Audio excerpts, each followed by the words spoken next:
I think anyone, if they were to hear like, hey, Lonnie Lincoln is almost a dual protagonist with Peter Parker, on paper, you're like, what? But once you see it and you feel it and you go on that journey, you're like, I get it.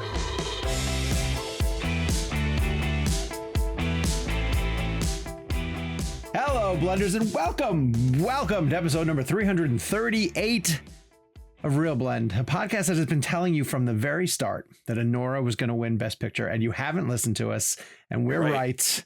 And here we go. Anora's going to win Best Picture. On this week's show, hello, everybody. We're reviewing Captain America, Brave New World, which half of us have had a chance to see. And Jeff Trammell, the showrunner of this incredible new program called Your Friendly Neighborhood Spider-Man, which is available on Disney+, has joined the show to geek out with me about all things Spider-Man. Heavy Marvel's show this week. I guess that's what happens when the MCU returns back. I'm Sean O'Connell. I'm managing editor at Cinema Blend and a co-host of the ReelBlend podcast, and I have been for many a year, joined as always by Jake Hamilton of Fox 32 in Chicago, Kevin McCarthy of Fox 5 in Washington, D.C., and Gabe Kovach in the producer's chair. Gentlemen, good to see you all. How are we doing? Good to see you, buddy. Good to see you as well. Too. It's been a busy, today's been particularly, we're recording this on a Wednesday. This will come out on Friday. Happy Valentine's Day to everybody listening. Yes. If you celebrate. But yeah, it's been a busy interview day. Jake and I think we had like 3 junkets each today. It was crazy. Yeah, it was a day. It's what we do. So I know we're going to review Captain America. So last night, Tuesday, we're recording this on Wednesday, was the premiere in LA. And I sat down with Anthony Mackie and Danny Ramirez and it's Julius Ona. Is that? Wait, I didn't even make that connection. They were in your studio? No, well, they flew to DC. I think last night after the premiere, landed, and then I talked to them this morning in DC. That's and so, like, crazy. Fresh off the premiere. And Julius is actually, he grew up in Arlington, Virginia. Okay. And so he had that connection here. They also shot part of the movie in DC. So I met him at the junket. The interview, he was great. Really nice. Julius? Yeah. Yeah. Am I pronouncing his last name right? Ona. Okay, cool. Julius Ona. Great guy. And where we did the interview today was right over where Sam is running. I think in the footage that we saw, Sean, I don't want to give too much away, but I'm curious as to, and this is a off podcast conversation. Having seen the film, I'm curious what footage you guys saw. Yeah. Well, I was thinking, why don't we, when we review the movie, Sean and I have seen the footage. We can talk about because I had Winter Soldier vibes from the footage, so we can dive into that in our review anyway. Cool. Yeah, we'll get to that. So either you're listening to us where you get your podcast needs met, or you're watching us on YouTube. Hello, good to see you guys. Thank you for joining us. Head down, give us a like and a subscribe. Share this show with a movie loving friend of yours. We're at youtube.com/ReelBlend podcast. Again, you can listen to us in an audio format if you want to. All the different places that you get your podcast needs met, whether it be Spotify or Apple or Pod something. I don't know. Where do people listen to podcasts? And if you'd like to sign up for ReelBlend Premium, friends, it gets you an ad-free version of the show. So check the description for information on where you can sign up. Okay, so before we get to Captain America, which is the big Marvel movie of the week, I had a chance to sit down with Jeff Trammell. So I was really excited for this conversation because obviously I'm a Spider-Man junkie and this is a fresh new take on Spider-Man. And then Marvel did something that they don't normally do. They gave me all 10 episodes of the first season, which is really cool. And I guess the reason why they did that is because it is really, really good. It is a multiverse Spider-Man. It sets off like from the very beginning, you realize it's a new take on his origin story. It borrows some stuff from the MCU. So you actually see some of the sequences that involve Tom Holland. Oh, interesting. In animated form. Like there's one point where I was watching it and it's the Civil War moment where he's returning home with the DVD player but it's animated, but it's the exact same shot. So like you follow him into the apartment and he's talking to Aunt May. But when he turns the corner, Aunt May is talking with Norman Osborn instead of Tony Stark. And that's kind of the launch of the show. It's like, this is a different Spider-Man. This is one of the pivot points, but it's changed in this direction. Colman Domingo voices Norman Osborn. He's incredible as it is currently making a pitch to play live action Norman Osborn in the MCU. I think he would be amazing. Oh my God, that'd be amazing. Yes, that would be phenomenal. I mean, honestly, Colman Domingo can do anything. He can do no wrong. It's interesting that they approached him to replace Jonathan Majors. Yeah. And then he turned it down. I respect his answer about not wanting to replace, like wanting to kind of do. I get that because you also have to think about the junket. Like, okay, well, I'm gonna have to answer Jonathan Major questions the entire run. Mm-hmm. And that was courtesy of our friend Josh Horowitz. Just to it was, yes, it was on the Happy Sad Confused podcast. I find that interesting for the Colman Domingo bit of it all, but also just that Marvel got to the point where they were reaching out to people and saying like, hey, if anyone's willing, would you guys help us out and replace Jonathan Majors with that? So anyway, so yes, Norman Osborn's a big part of this. Colman Domingo's great in it. And I loved all 10 episodes. I'll talk about it briefly after the show. I will say there is a point through this episode towards the very end where Jeff and I do switch over into spoilers.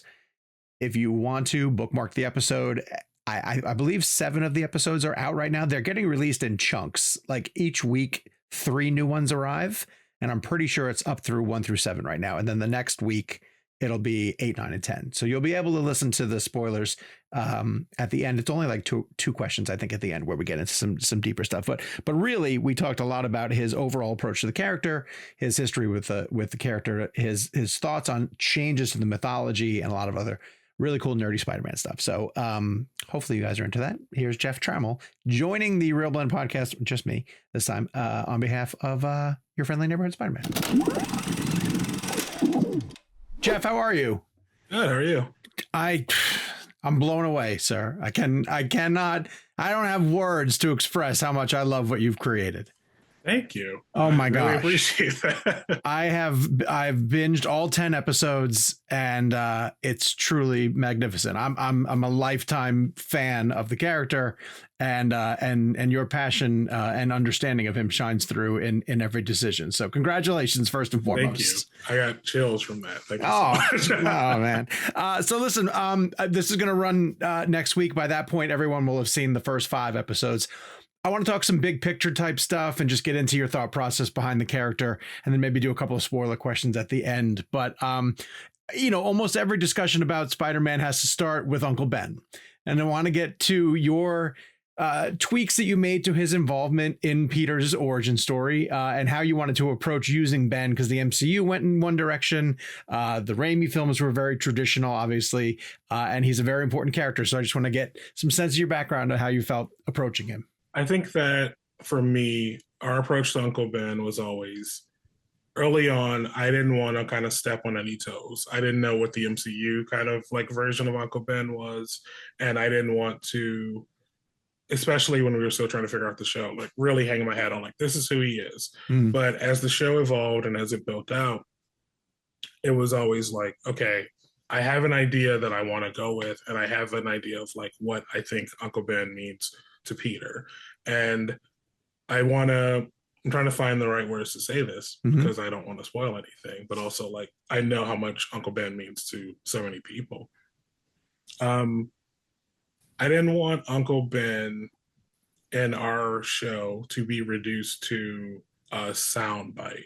Okay. I didn't want him to be like this thing happens and he says this one perfect thing that fully encapsulates everything for Peter, because I don't think that's who he is. I think Uncle Ben means a lot to Peter because he has been there throughout his life. He raised him it's not just one lesson, it's every lesson that he's taught him. So for me, I always thought it was important that like you kind of feel Uncle Ben's presence through the things that Peter says about him or the things that Peter thinks about him. And I'll say that like as we go forward, I think there are going to be a lot more opportunities to really see Uncle Ben's influence on Peter. And I'll kind of leave it at that for now. But I know that's like a worry of some people, and that has never been like, I don't want to erase Uncle Ben. I know how much Uncle Ben means to Peter, and I know how much he means to the fan base. And I think it becomes very evident as the show goes on how much he means to our Peter. And then it's such a dramatic swing to then give his surrogate uncle, essentially, be Norman, who is the other important figure in Peter Parker's life always. And your take on him is so unique and so fresh. Tell me if you think this is accurate or not. I was suspicious of Norman all the time, like from the very beginning. And yet it does feel like through the bulk of the show that people have seen so far, he means well. He does want to help Peter. Yeah. And I think to me, that was always the hook. That's the thing that's interesting to me is like Norman is Peter's mentor, and every Spider-Man fan is like, this is going to go terrible for you. And even just having that, I think, allows us to make Norman such a nuanced character, because the only thing I want as you're watching that show, and I know it's hard, is to plant the tiniest seed of doubt. Because we are all coming to the show with preconceived notions about Norman, because sure. we've known Norman, but also this is a different Norman. So is he the same? Is he the same guy that we think he's going to be? So just as you're watching it, you're like, oh, well, I know he's bad. I don't trust this guy. He's evil. Oh, but actually that was really nice. Oh, this is really sweet. This is good advice too. I like it. That push and pull is really great through the episodes of the show. And of course, obviously the way that Colman delivers them as well too, yes, has a bit of tenderness and also some menace, which is very interesting in his line readings. He writes the line so well to where everything he says is so layered, where you're like, oh, did he mean that sweetly, or was that supposed to sound intimidating? Or was it you never really know, which is so great. I'm glad that wasn't just me then. One of my favorite Easter eggs in this is knowing that even in another universe, Clef from Clef TV is still capturing live action. Yes. That was really important to me, especially he's the do a flip guy. He's also a Clef. So being able to bring him in our world meant a lot. Yeah. When I saw him in the middle of the road in an early episode, I was like, is that the do a flip guy? is that Zach Cherry? So I guess this means I have to ask, in the MCU, do you know, is Clef on vacation in San Francisco when we see him in Shang-Chi? I like to think that you see him in New York and he's just like, all right, there's too much happening here. There's aliens. There's all this drama. I'm moving where it's more quiet. Then he moves to San Fran, and first day he gets there, gets on a bus, and Shang-Chi shows up. He's done some martial arts in his youth, he said. All right, I want to get into my absolute favorite character in the show, which is Lonnie. So you see the promo images of it, and you assume Lonnie's going to be Flash Thompson, and boy, do you just rug pull us from the get-go with the lab partner scene. Can you talk about, well, first off, just the decision to not do Flash, if Flash was ever considered, and the decision to not do him, and then your decision to put as much of the story that you do into Lonnie's character? I will say that once we realized we were going to deviate from a lot of things, Flash is such a big part of Peter's Midtown story in the MCU. That was a thing where I was like, okay, well, if we're going to deviate, maybe certain characters won't pop up immediately or won't pop up in this series. So honestly, I never really thought, okay, we'll do Flash for this. But in figuring out okay, now that we are changing kind of Peter's surroundings, who will fit into this spot, figuring out early on we want to do something with Lonnie Lincoln, it was okay, well, he's kind of perfect. And in introducing him, I always thought of I think every Spider-Man fan is to your point, okay, we know Flash Thompson, he's the bully, he bullies, puny Parker, so on and so forth. And I didn't want to do that. I thought, okay, if I'm looking at this guy, my initial thought is going to be, oh, everyone loves him, he's so cool, he's the jock, he's this, he's that. So then just to even turn that on his head and okay, also he's very likable. Also, he's smart. Also, he's this. Also, he's that. That was important to me. So early on, it was okay, we're going to delve into who Lonnie is. And so much of Lonnie's story is him kind of being the same, or I should say, two sides of the same coin with Peter. They're both going on very similar journeys, but in very different ways. And those two characters, I think, to me, mean so much.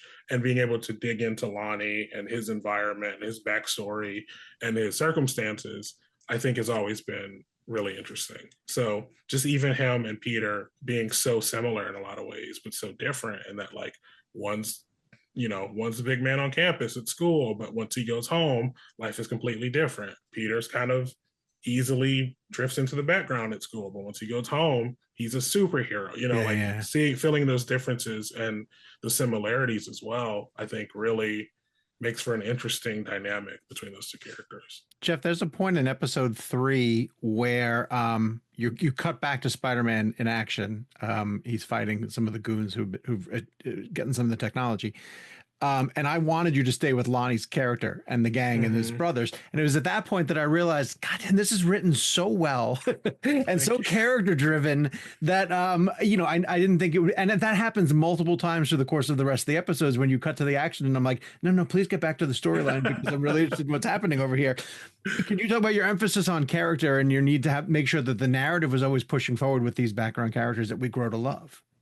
Totally. I mean, I think that's the important thing is like, people are driven by characters because honestly, that's what makes you care. Yeah. And it would be so, I think anyone, if they were to hear like, hey, Lonnie Lakin is almost a dual protagonist with Peter Parker, on paper, you're like, what? But once you see it and you feel it and you go on that journey, you're like, I get it. And so much of it is like, I want to make sure that these characters resonate because at the end of the day, when I'm thinking back about like shows I loved or movies I loved, very rarely is it like, oh, it's this fight scene between these two characters. Like it's always a character moment. It's always a story moment. It's always like the heart or the anguish or the joy I felt. So I really wanted to make sure that like, as you're following Peter, Lonnie, Nico, Harry, Norman, like you know how they feel. And you can either resonate with that or you can at least see why they feel that way.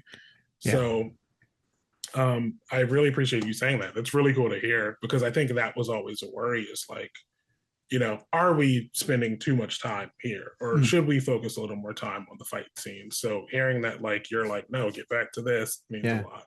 Hey, listen, I still love seeing Otto, and I still love seeing Matt Gargan in a traditional Scorpion suit. Like all of that shit's amazing. But, to that end, having written Norman now for as many episodes as you have, are you kind of surprised that the live action MCU hasn't used that character a little bit more than they have?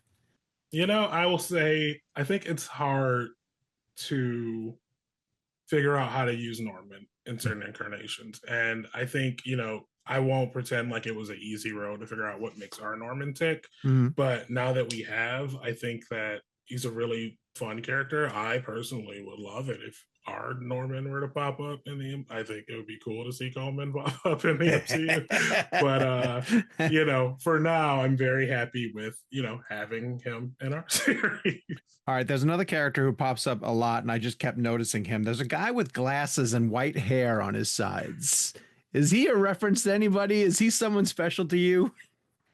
I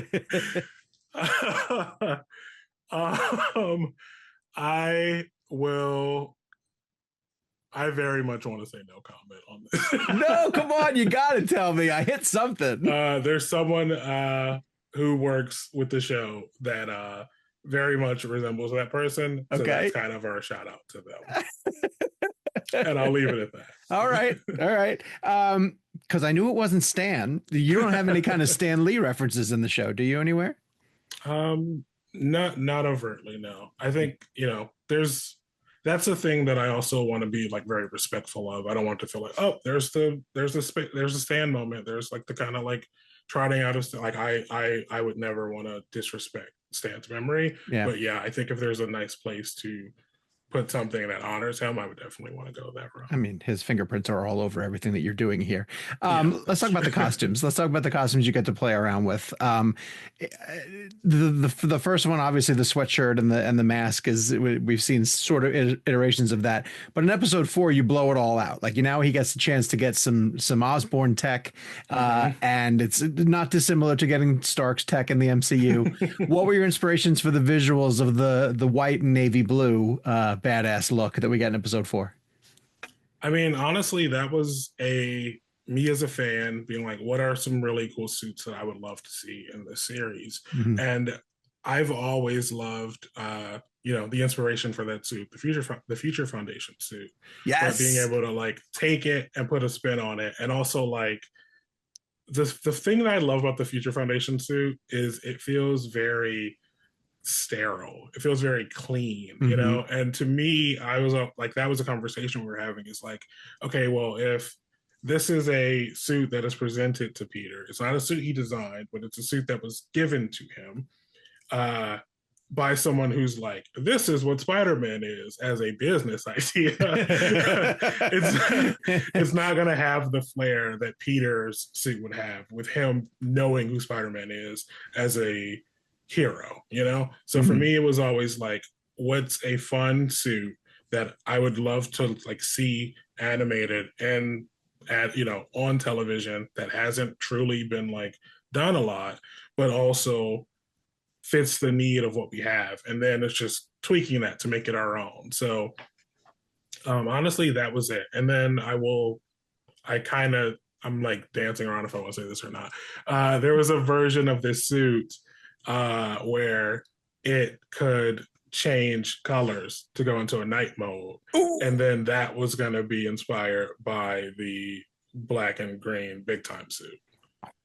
But we ended up needing to trim that out for time.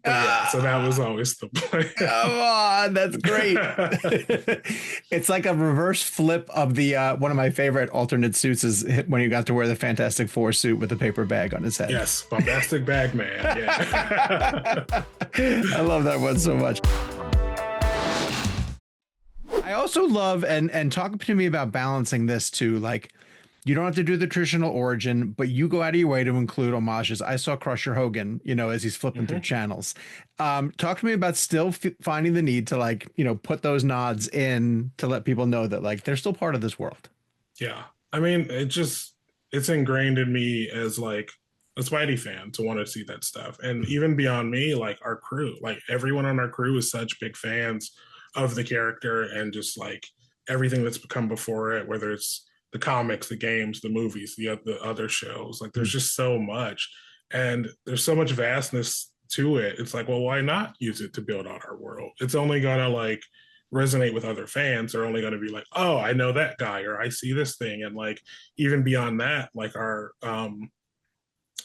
tie-in comic by Christos Gage and Eric Gapster, like even that beyond the show is like involving the Enforcers, or Crusher Hogan appears in that as well. So like Mountain Man Marco, like there's so many characters and we have the chance to build out this world. So I'm very much of like, there's place for all of them. And especially as we go into future seasons, like there's so many more characters out there that like I am excited for our audience to meet for the first time. Is it so hard to do press when you have done essentially season 2 and you're into 3 in your mind? Yes, because I'm trying to not spoil everything while also remembering what happens. Yeah, you need like talking points in front of you, essentially. So before I switch over to spoiler talk, where we can get into the little back half of the episode of the season, just as a storyteller, just as someone who sits down to write character, how impressed are you by how malleable Stan Lee's initial idea was? That 60 years later, you're still able to take the raw concept and come at it from a completely different angle and still keep the essence of what's important to the character, but feature all these other different things that enhance it, and tell it for a different generation. I'm blown away every time I see someone new take a pass at it.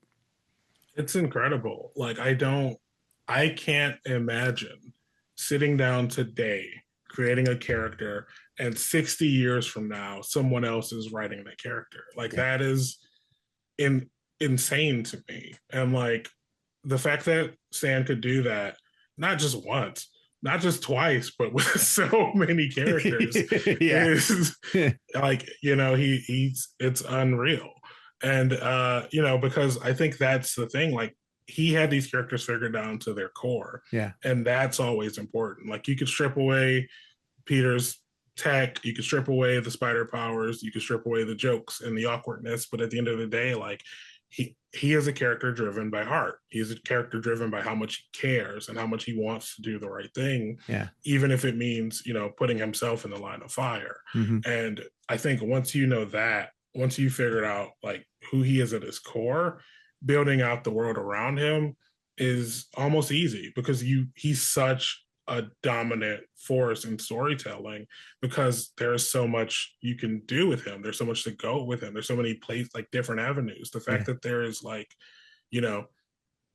60 years ago, Peter, where he's a little more aggressive and a little more like, watch what you're saying to me, buddy, versus like, a much more like meek Peter versus like, a little more rough around the edges Peter, and all of them are Peter. Goes to show how much, how much range he has as a character, which is like kudos to Stan. To that end, did it take you a little while to figure out his humor? Like if you don't get Peter's sense of humor right, the character almost doesn't work.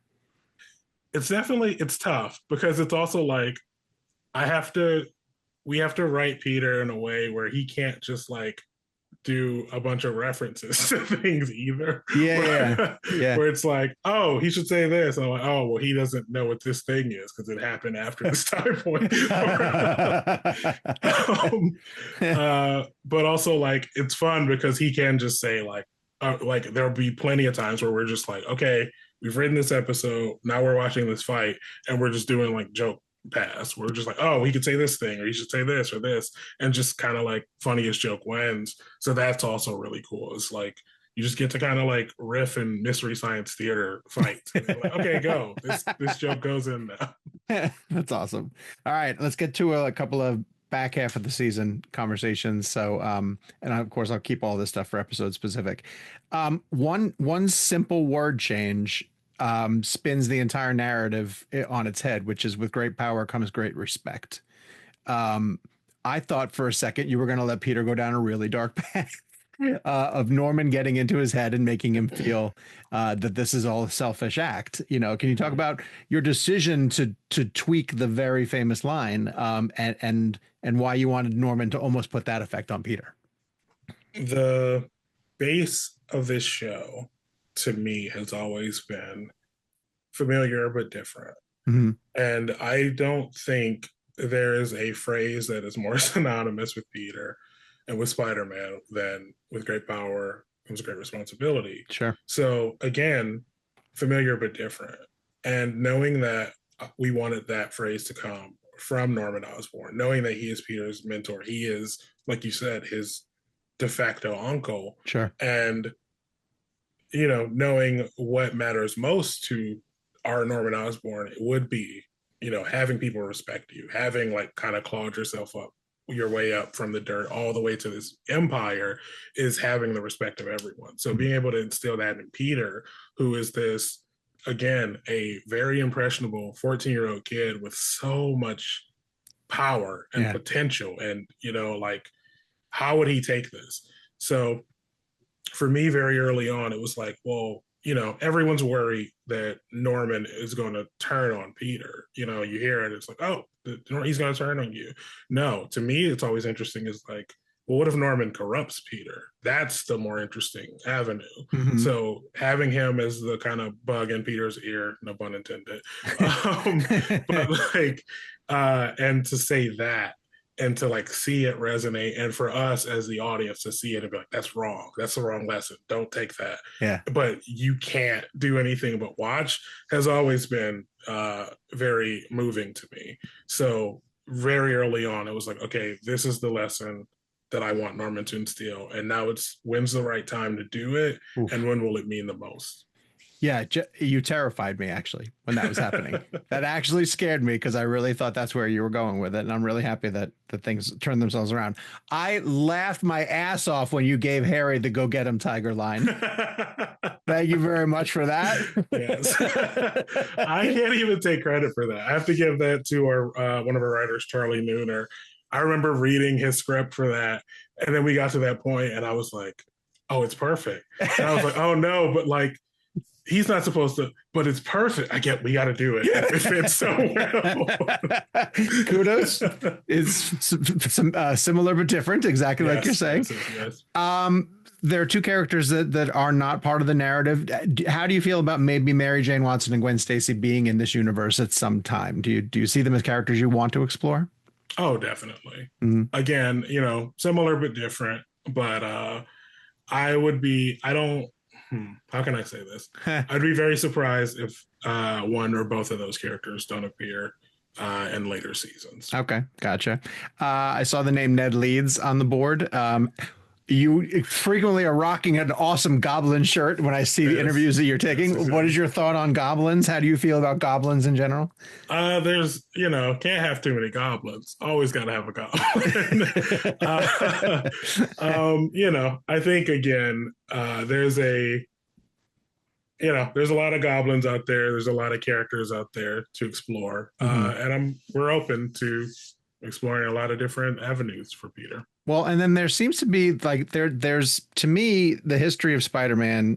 There's like a line going through it that is pre and post symbiote. Like the pre was very kind of grounded, more traditional, a lot of like street level villains. And then once we got to, Amazing Spider-Man 298 around that time and the symbiote, it opened up to a lot more places. You have some symbiote action in here. I don't know. It's like, where do you fall kind of thing. Which of those stories do you like to tell more? Which do you think we might sort of see as seasons roll along? I am very interested in a primarily grounded street level Spider-Man. Yeah. I mean, that's so much of what season 1 is. And, we deviate a bit, there's a Doctor Strange, there's other, as you mentioned, symbiotes and things, but, I think for us, Peter works at his best in a friendly neighborhood on a smaller scale. We're not going into space per se just yet. So like for me, I think it's just, especially with the world we've created, being able to I would worry that a character like Alani or Pearl or Harry I don't know how they factor into a huge cosmic adventure. Yeah. So making sure that we stay kind of at ground level. It's always been about the neighborhood, as it were, and kind of keeping things that way. And that's not to say that we won't grow and evolve and there won't be bigger threats. But at our core, I think it's always going to be about that friendly neighborhood Spider-Man. Jeff, how vital was it to get Josh Keaton involved? From day one. Really? I knew I yes. And it meant a lot to me. It meant a lot to me that we were able to get him. The role he's playing means so much to me. And I feel like it's another one again, I keep saying it, but similar, but different. Yeah. All right. Last one. I'll get you out of there on this. And listen, thank you so much for your time, man. This has been fantastic. And same. I am blown away. Again, I can't say enough good things about this show. I'm so glad it exists, and I just can't wait to be able to revisit it over and over and over again. I want you to go over and just shepherd the MCU Tom Holland Spider-Man because you understand the world. If they gave you a shot at the live action, would you be interested? Does it just move too slowly for you? Do you need a much bigger palette? How do you feel about maybe trying the live action? I would love it. I love Marvel. I love Spider-Man. It would be a dream. I'm open to anything they would have me do because I love this world and I want to play in the sandbox as much as possible, but especially Spider-Man for sure. Gotcha. Well, listen, as a lifelong fan, I thank you again for everything you did for the character with this show, man. It's incredible. And I'm so glad that you're at the helm for multiple seasons. So thanks for coming on and talking with me. Thanks for having me. I would like to thank our good friends over at Marvel Studios again for setting us up with some time with Jeff, who I think is a super interesting guy. And I really like the fact that they're using animation for some really exciting things at Marvel. In addition to What If, this is a really great way for them to continue the Spider-Man mythology.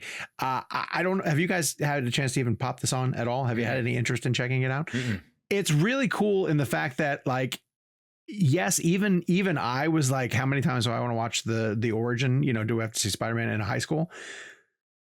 But the characters surrounding him are so well created, so well crafted.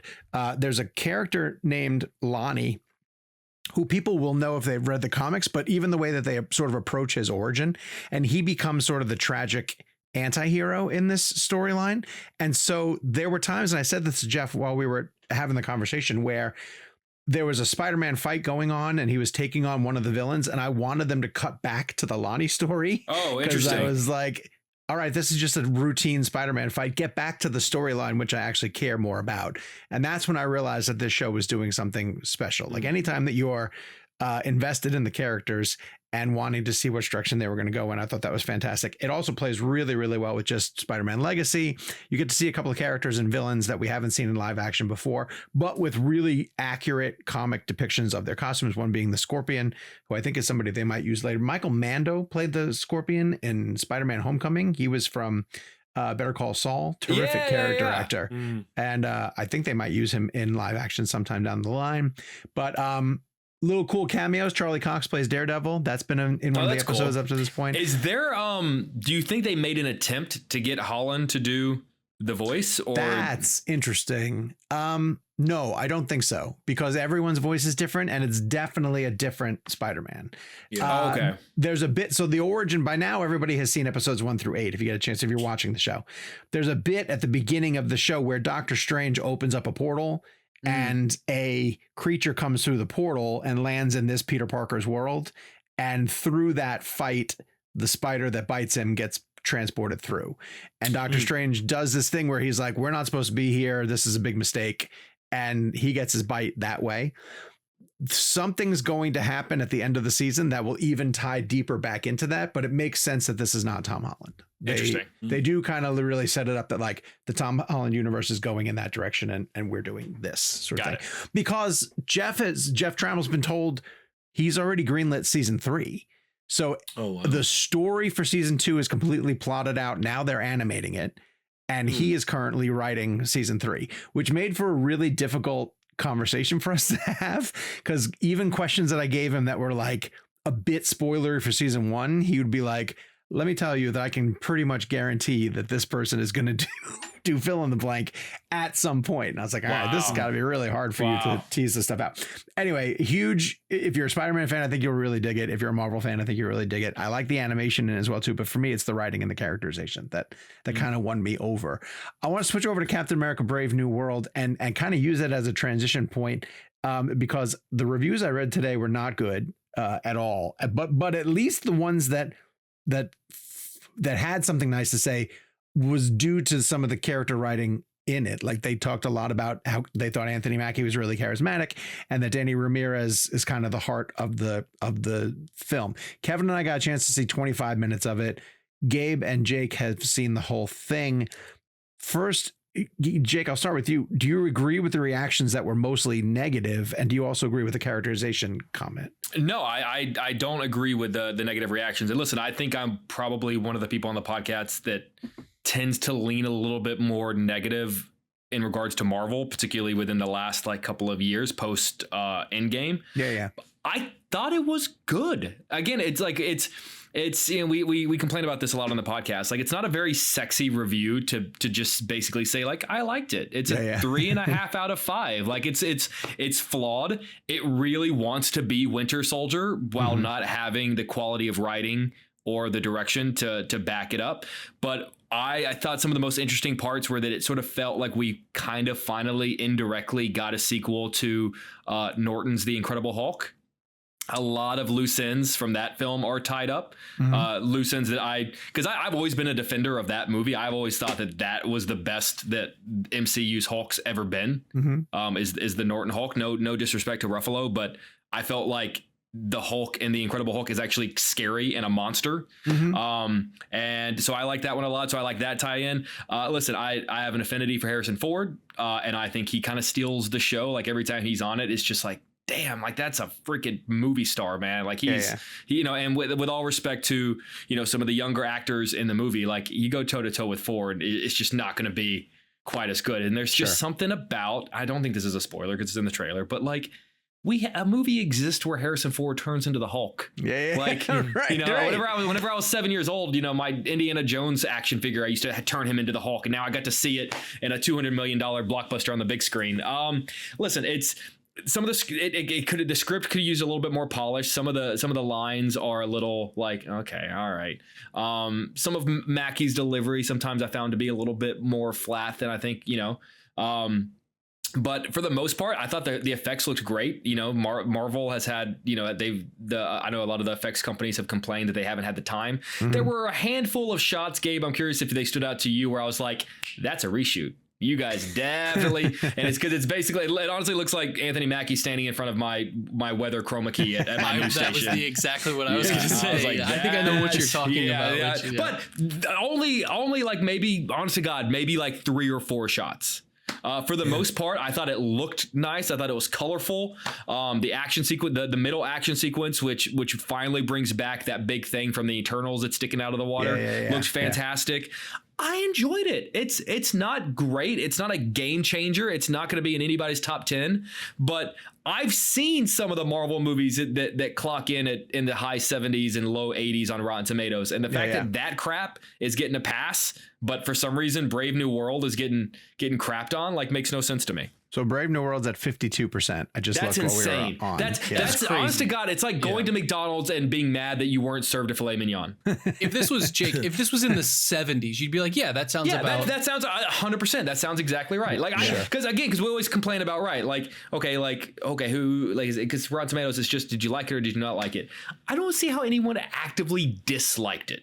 Right. I really don't. I really don't. Unless you don't like Marvel movies. Like, I read the guy who wrote it for Roger Ebert gave it 1 star. Yeah, I read his. And review. It was like, what movie did you think you were getting into? Right. You know, that's the big, sorry. That's exactly the takeaway for me. It was like, I enjoy Marvel movies. And so I think that did a lot of favors for this.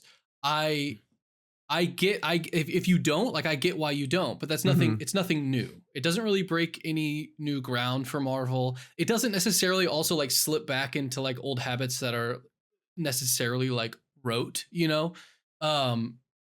It's fine. And that's okay. And I think Marvel needed a movie that was fine. Like it has, I will say the one thing that it started off a little shakier than I would have liked. I was really worried at the start. That opening action sequence, I was like, oh, the opening action sequence. I mean, the middle action sequence and then the third act is awesome. The stuff in was it in Mexico? The stuff in Mexico where I was like, oh no, what's happening?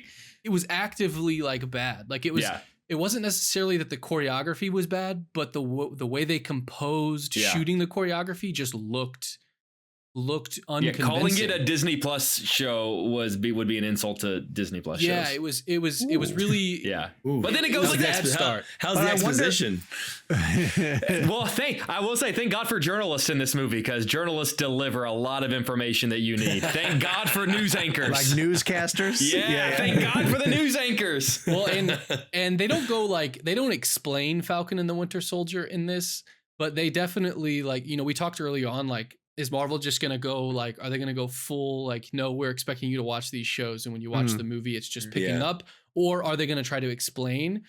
And, like, there's Isaiah Bradley. The Isaiah Bradley character gets, like, it only lasts, like, 15 seconds. You got to do it. It's one of those things where I'm like, I actually appreciated it, though, because it's been, like, what, 2 or 3 years since I've seen Falcon and Winter Soldier. So, like, I actually apprappreciated the reminder. It's literally a character walks in, it's like, oh, you're Isaiah Bradley? And he's like, yeah. And then he's like, I was experimented on by the government for 30 years. And I was like, all right. I was like, okay. I forgot that. So, like, that's a good, honestly, I did need to know that. Listen, that's a tough thing that Marvel truly faces is they've got 37 projects that came before this. But it's like there are good ways to do work in exposition. Like and we discussed it before. Like, one of the best examples recently was Civil War, when they're on the way to DC and they're talking about the questions they're going to ask the president, and you're told what's happening. Oh, through you don't the mean questions. Captain America Civil War? Yeah, no, I'm talking about Civil War. Yeah. So I mean, like, even with what Gabe is saying, there are better ways to work that into dialogue. It's like,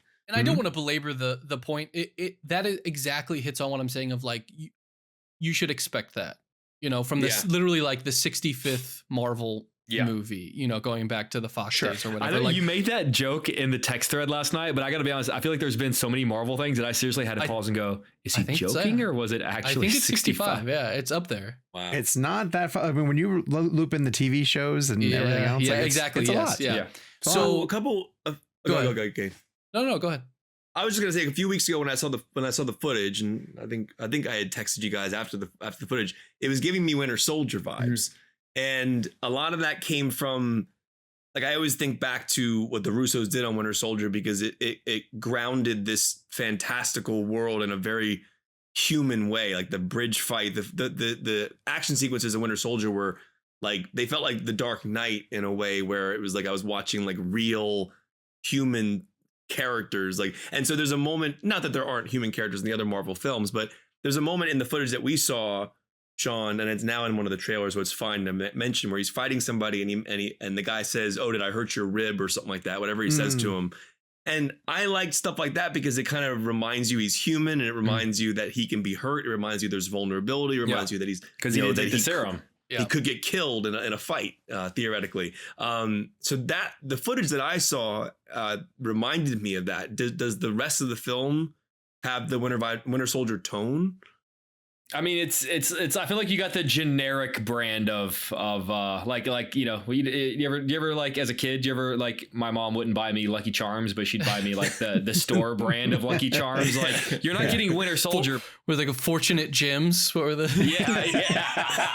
Happy Trinkets? Yeah, exactly. You're getting the Happy Trinkets version of Winter Soldier.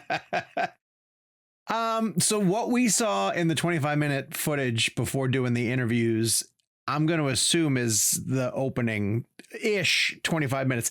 Our scenes were not connected per se. It was kind of jumpy, but I still think it was what you saw in the beginning. So you guys said it was Mexico, but it was like, it's Falcon landing and they have to get a package, right? Yeah, like it's a MacGuffin. It's a MacGuffin little plot. Yeah. And then they bring it back to the White House, and we got to watch all the way through the Isaiah Bradley gets brainwashed and shoots at the president. All of this is in the trailer.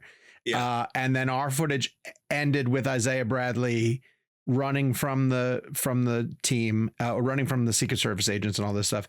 And then Mackie confronting him out in the open and kind of saying like, I'll help you, sort of thing. And so I went back and rewatched the trailers. There seems to be like a two of them meeting face to face, like almost in a prison through the glass. We didn't see that in our footage. I'm assuming that's like shortly after this happens.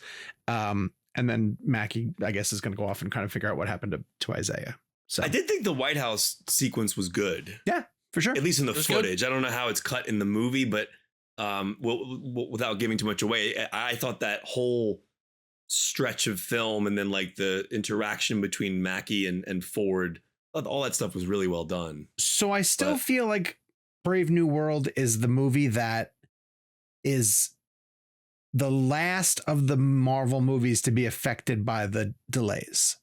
Like, it's the movie that they couldn't work on under the normal situations because of the strikes and less COVID. I think COVID was a bit of an issue, wasn't as much of an issue, but I think a lot of stuff disrupted this. I think by the time we hit Thunderbolts, and I hate to keep moving the goalpost for Marvel, Thunderbolts does look good though. The Thunderbolts trailer during the Super Bowl looked fun. Fantastic. It looks very fun. That looked very fun. It gives me Suicide Squad vibes. Very much so. Yeah. Yeah, yes. I agree with that. That's the only thing I kept thinking about was like, it was because it's like but the good Suicide Squad, not the the Suicide Squad. Have we had a great Suicide Squad movie? I don't really. I like the gun one. Guns was okay. I will say, and I don't know why you'd be listening to this if you were concerned about spoilers up to this point, but if like you don't want to know anything deeper, I'm probably only going to talk about the trailer. But just a warning. One thing that is really detrimental to this movie is how much they showed in the trailer. And I know I say that a lot, but Jake, I don't know how you felt about this. The Harrison Ford is the Red Hulk thing is like, it's like a reveal, and like it's like a thing that like builds and builds and builds, and then they get to. It's not something that happens quickly, and so you kind of spend most of the movie just going like, okay, we're going from point A to point B to point C, but like I know where this is going. Right. Like they're like, ooh, what is this? Like, what is this mysterious thing that you would maybe think is akin to a Civil War type thing, but what it's leading to, so you're just kind of waiting. It begs the question: should they have given that away? But I mean, it's to say we had the same talk with Ragnarok. It's just like Ragnarok. Yeah, sure. I think it's damned if you do, damned if you don't. Where it's a selling point. I mean, people want to see it. Yeah, exactly. But and honestly, that's what a lot of people why a lot of people want to see this movie. I get why you do it. It just makes 50 minutes to an hour or whatever of the movie kind of just feel like it needs to hurry up. Interesting. I saw an interview with Anthony Mackie. I don't remember the outlet it was on, but I didn't realize this. He said something along the lines of like, this was like the first movie that's really truly his. Meaning he's the star, and and normally he's with the other characters, in a team, and this is and you look back at his career, he is an extraordinary actor. And 8 Mile was his first movie. Hurt Locker was remarkable. When he rap battles the Red Hulk, it's crazy. Now that one, I would love to see that. But in all honesty, I'm rooting for the guy because I really do like him as an actor. I think he's actually, the footage that I've seen of the movie, there's that line in the film, I think, Ford says to him, "You're not Steve Rogers. This is not Steve Rogers' Captain America. This is Sam Wilson's Captain America." So I'm rooting for the guy. I want this to be good. And I do think that he's great in the role. I just, like, you guys, it sounds like from what you're saying, the material surrounding him, the writing and the effects, and it just doesn't give him the vehicle to make a great film. I mean, it's sure. Yeah, it's that. He's good. He's really good. He has a lot of great moments. I thought Danny Ramirez, Jake, was like super charismatic, super fun to watch. I thought he was a really he's like great... the Tom Holland character from Civil War. Like that's kind of how he compared himself. And when I interviewed him, he's like, "I'm the fan who's kind of taking you through the experience. Like, I'm excited to be there," kind of thing. But here's sort of my concern is that, like, I like the guy, I do, and I thought he was good in the movie, but like, at this point, whenever they sort of introduce, I feel like, a new Marvel hero in some degree, you have to question, okay, how are they gonna stack up when the Avengers assemble? And let's be honest, like, when it's time for Doomsday and Secret Wars, like, I like the guy, but I don't see him taking the front line in terms of screen time whenever the A team gets together, to say. That's interesting because I thought they were setting him up to be the leader. Like, he's not going to be the leader. He's going to be the leader of what? The Avengers. Anthony or Danny? Are you talking about Anthony? I'm talking about Danny. I'm talking about Danny. Okay, God, I'm sorry. I thought you were talking about Anthony. Also, I think one of the big complaints that I think we've all had, and not to rehash it too much, is the Marvel films they lack stakes. And it feels like we're put into a puzzle of this one needs to happen so that this movie can get to here, so that this character can get to here. But like exposition, to me, that gets on, like, that's what they're making. Like, that's true. I've heard this one's less, though. Is this one less of moving the big picture forward? Oh, I think definitely. The post-credit scene, I'm going to be honest with you, you can just leave. you really, it almost begs the point where you kind of just want to go, you guys don't have to have one. Like, you guys can just wait. Not. Did I see an article today that this is the first MCU film that doesn't have the starting Marvel logo? It doesn't. It doesn't. It goes back to the old logo, doesn't it? No, it doesn't have. It doesn't have the Marvel logo at all. Yeah, it's a stylized thing, but like it doesn't do that. Like dun dun dun dun dun dun dun dun. It doesn't do that. So they don't use Falcon footage. Like, usually they bring the new character in and weave him through. Oh, that's interesting. Yeah. Just talking about Anthony Mackie for a second. I pulled up his filmography. Do you know what is really interesting? Dude is in so many things, like in an ensemble. Like, yes, he's not the leading man that often. This is his first big one ever. Yeah, honestly, I was really surprised at that because of how long he's been a movie star. Right. Yeah. I saw a clip of him saying that on a red carpet. I'm like, this can't be the first leading role he's ever had. But I guess kind of true. Yeah. He was kind of the lead in The Banker, right? But that's like an Apple TV movie. Yeah, and then it came out. I thought of that too. Didn't that come out? And it's hard to feel like the lead when you're with Samuel Jackson. Sam Jackson, Well, in the same way, it's, I guess, yes, he very much is the lead of this, but, he's also starring alongside Harrison Ford. That's wild. What a career he's had. Yeah. But like, what a career. No one's going to doubt that Anthony Mackie is a movie star. Yeah. But like, he's just been in ensembles. That's kind of crazy. He's also great in Twisted Metal, that TV show. He's you told me about that. It's so much fun. Pain and Gain as well. He's in Pain and Gain. But he's not a lead. Yeah, you're right. Interesting. I was shocked when it was like a clip that came up on TikTok, and I'm like, that can't be right. And No, it actually kind of true. weirdly is, yeah. To close the loop on the Hulk thing, because I mentioned this with Sean, and this isn't really spoilers. The Hulk stuff is an awesome payoff. Oh, like the yeah. Hulk action is the best stuff in the movie for me, and it looks great. Like it looks great, and it feels. And he looks like Harrison Ford. Yeah, and it looks like Harrison Ford. That's kind of. Is it a decent amount, or like have we seen it in the trailer? It was a lot more than what's in the trailer, Yeah, but like, yeah. but it's again the big moments. It's that scene, yeah. Okay. In Like the fact, scene actually, I I keep took seeing in a the trailer is him like slicing through Yeah, well, a shield or something, or here's what I'll tell you, I brought a buddy to my screening, and who's like a Marvel fan, but not like encyclopedic. Like I kind of had to lean over and be like, that person's from this movie kind of thing. But he needed more exposition. He needed a little bit more exposition. And so he whenever there was a moment where Harrison Ford is walking up to a podium and he leaned over and was like, oh, it's Hulk time. Like that's how, like, because we've seen enough of like what the moment looks like to sort of be like, here we go. This is it. This is the scene. Oh, good. Wait, all right. wait. What was the exposition we used to make fun of in WandaVision? The line, it was like, "Let me back that up." Hold up. Yeah. I forget. We used to make fun of it because it was like, hold up, wait, Johnny. back that up. Yeah, something like that. Can I ask? And Sean, maybe you won't want to listen to this because it's kind of spoiler. I will give a spoiler warning, but I want to ask Jake this. Kevin, feel free to dip out. This will be quick. Okay. Jake, the dilemma, the like predicament, the question that Sam Wilson has of should I have taken the serum is one that is complicated in that it feels like they've set the morals around that in a way that he can't. Right. And they do, and there's a great line, which I really liked, but like whenever he's fighting the Hulk, I'm just like, but why the fuck wouldn't you? Yeah. I'm like, it's happening and I'm like, this is fun, but like, what? Yeah. In what world logically would you not say like, yes, like he's destroying this whole city. I need to be able to stop this. That's when you just go, I've made it. Well, I mean, they even gave him that line in the moment of like, why didn't I say, But I wonder, my question to you was, do you think do you think they ever write it in a way where it's like, yeah, these guys need to all be on steroids? Because that's the implication. Right. Exactly. Well, yeah, because I think the idea is you got to have a human element in there. It's great, but it's just tough to like, to be like, yeah, he still would make that choice whenever he's getting punched by Harrison Ford. Yeah.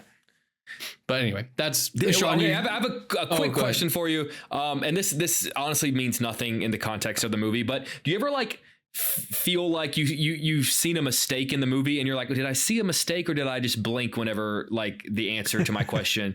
There's a moment where is this spoiler or is this just? I don't think this is a spoiler. There's a moment where Captain America is handcuffed. And then all of a sudden he's not handcuffed anymore. And then I don't know if I saw him like I don't know if I missed him getting out of the did. I think I know the scene you're talking about. Because the reason I ask is the guy to my, not my buddy who I brought, the guy to my right leans over to me and goes, how do you get out of the handcuffs? Yeah. And I went, I don't know. There's a funny thing, and unless there's anything else we can leave on this. There's not spoiler. I won't say when this happens or what's happening.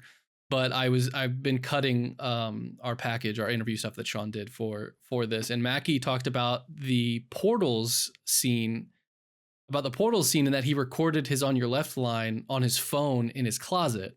Yeah. And there is the scene that Jake was alluding to earlier looks like it was recorded in someone's closet. That's like that's. Oh, you think it looks that good? It's tough. I mean, thankfully it's like inconsequential. Yeah. But it's like, oof.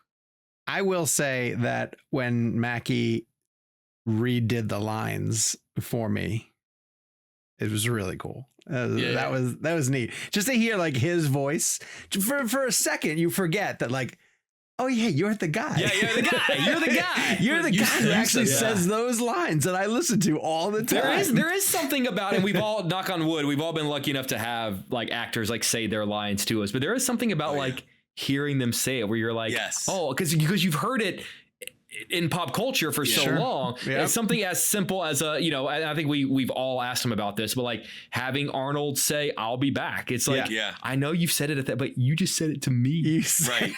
He said it. That's as we talk about this sometimes because we all do junkets, and eventually everybody's going to get a similar answer at some point or a similar story. Sure. But like Jake and I always texted, like, it's like, yeah, but they've never told it to us before. Right. And so when you hear it, it is, and we've had so many situations where like you get an answer, you go, oh, I must be the first one who got this. There's nobody else. And then it's like it's the junket answer. I'm thinking it's like the Wicked Girls. Like by the time they come back around for part 2, what the hell is it? Because I feel like they've been doing interviews since November and they haven't stopped. Like what is there there's gonna be nothing left to ask them. There's like a new movie though. There's like a whole second movie. Yeah, it's true. Yeah.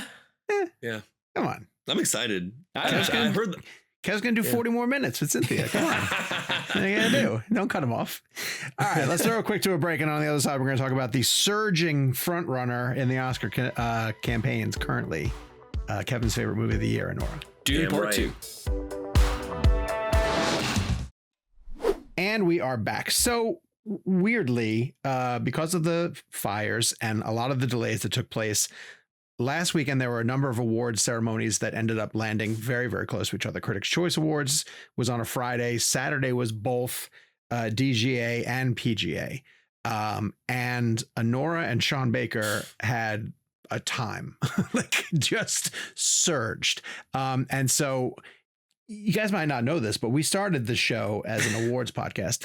And I know that all three of us are really intrigued by these movements and hadn't had a chance to really discuss this happening and what it might mean for the race in general. So let's just talk in general about where we're at and kind of what this stuff means, because there's a lot of stuff going on in the fact that the Amelia Perez, controversy might have really hurt that film overall and its run. I think the question is, because my thought behind it is she was never going to win. She was never really a front runner. I do think it hurt the film in picture. I agree. I think the big question is, and I don't think the answer is yes, but do you think it hurts Zoe Saldana? I don't think so. I don't think so. I think Ariana's going to win that.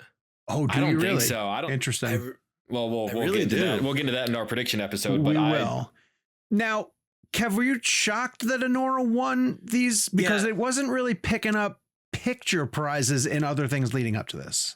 Yeah, I mean, so that's one of those strange things. So Anora was my favorite movie of last year. I've seen it 4 or 5 times. I think it's brilliant, and if you get a chance to watch it multiple times, it gets better every single time you watch it. Like it is just a remarkable achievement in cinema.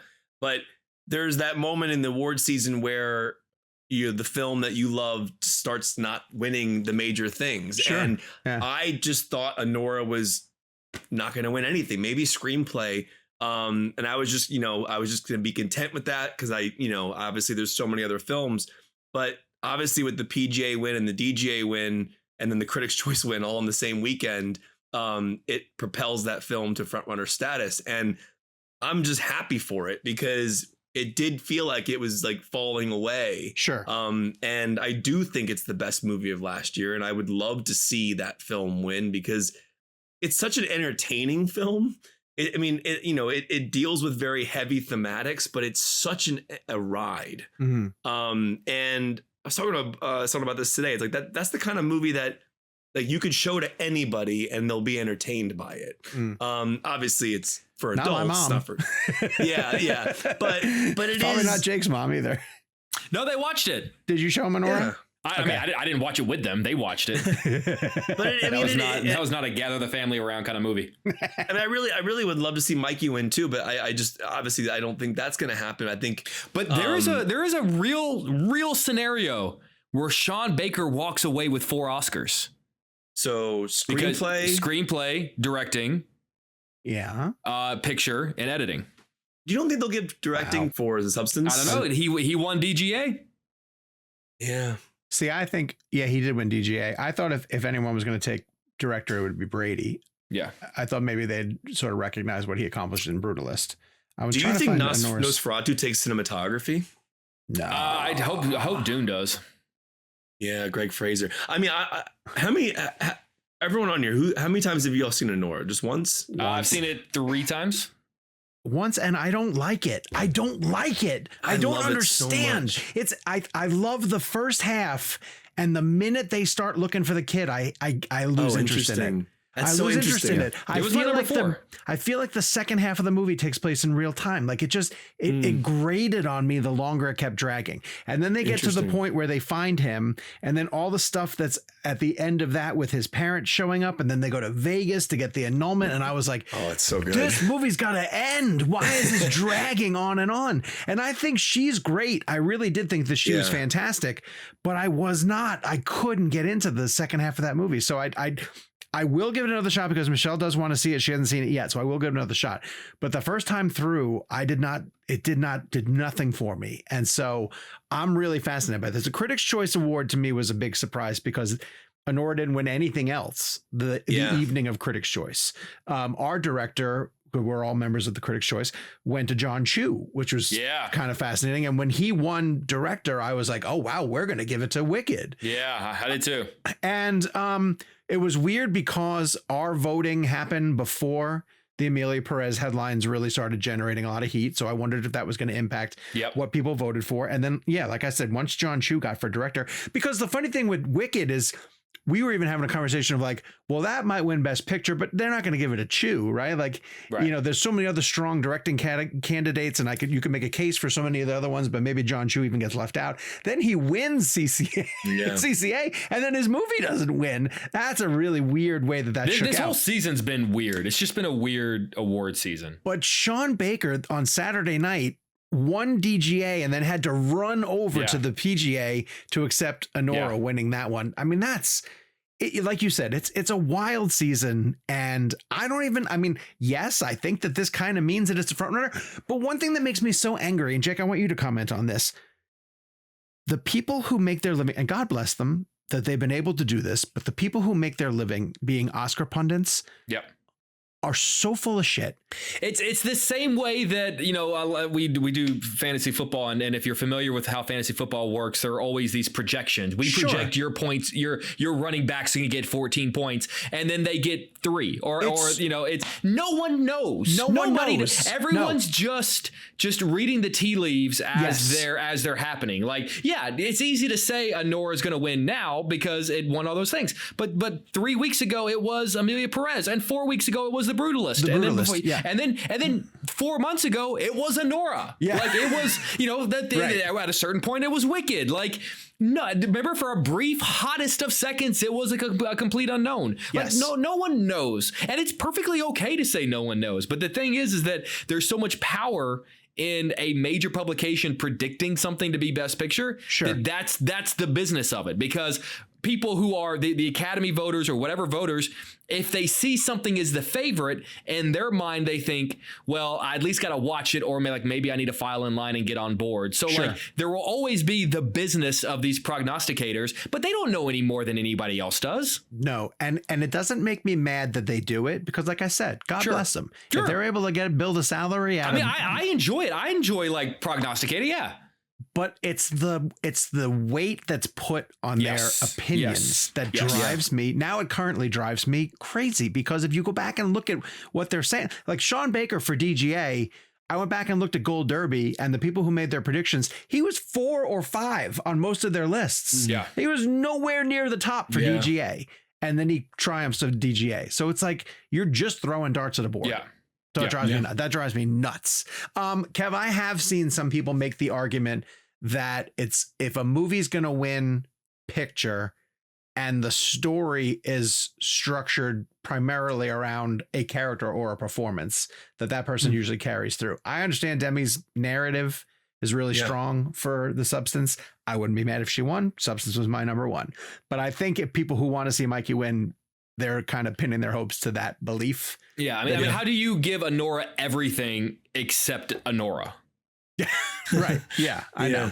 So we'll see. But we'll see what happens. That's where we're at currently, and we will still do an Oscar predictions show when we get a little bit closer to the ceremony, which God help us still hasn't happened. And it's I don't know about you guys, like, and I like love this shit. I'm ready for this award season to be over. Every year though at this time, right? Yeah, but this one in particular, maybe it's just because I don't particularly like super, like I'm not obsessed with, I don't know, like it may just because like Dune's out, so I'm sort of like, let's just move on.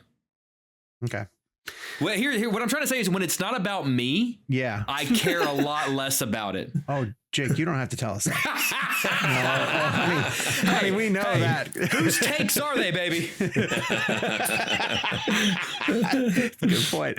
All right. Head to the comments down below and let us know. Are you going to see Captain America: Brave New World? If you have seen it, what are your thoughts? Share the information with us down below. We love to hear from you guys, leaving your reviews. In the meantime, until we're back with a brand new show, you guys can follow us on social media. You know where to find us. We're on Instagram. We're on Blue Sky. We're on TikTok. We're on all the different places the kids are hanging out these days. And we'll be back next week with a brand new episode of ReelBlend. Until then, Dunkirk. I'll stick with Dunkirk. Why not?